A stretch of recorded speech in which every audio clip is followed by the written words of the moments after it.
ஏனெனில் நற்கிரியைகளை செய்கிறதற்கு நாம் கிறிஸ்து இயேசுவுக்குள் சிருஷ்டிக்கப்பட்டு தேவனுடைய செய்கையாயிருக்கிறோம்.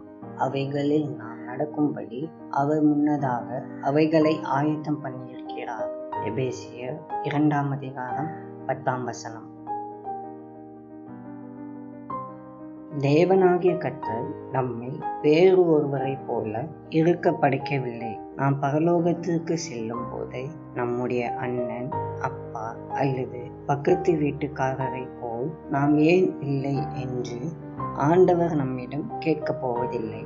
ஆண்டவர் நம்மை தனித்தன்மை உள்ளவர்களாக படைத்துள்ளார்.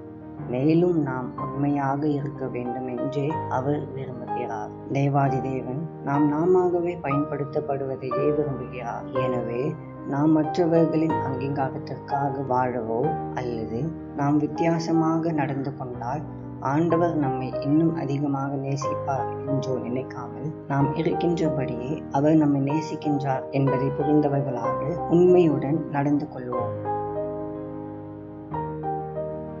அன்பின் பரலோக தகப்பனே, இந்த நல்ல நாளுக்காக நன்றி. கர்த்தாவே, இந்த நாள் முழுவதும் உம்முடைய கிருபையால் எங்களை காத்துக்கொள்ளும். ஆண்டவரே, நாங்கள் மற்றவர்கள் போல் இருக்க ஆசைப்படாமல் எங்களுடைய தனித்துவத்தை சந்தோஷமாக ஏற்றுக்கொண்டு எங்களுக்காக நீர் வைத்திருக்கிற வாழ்க்கை பாதையை நாங்கள் சரியாக தேர்ந்தெடுக்க, அதில் பயணிக்க எங்களுக்கு உதவி செய்யும். இயேசுவின் மூலம் ஜெபிக்கிறோம் பிதாவே. ஆமென்.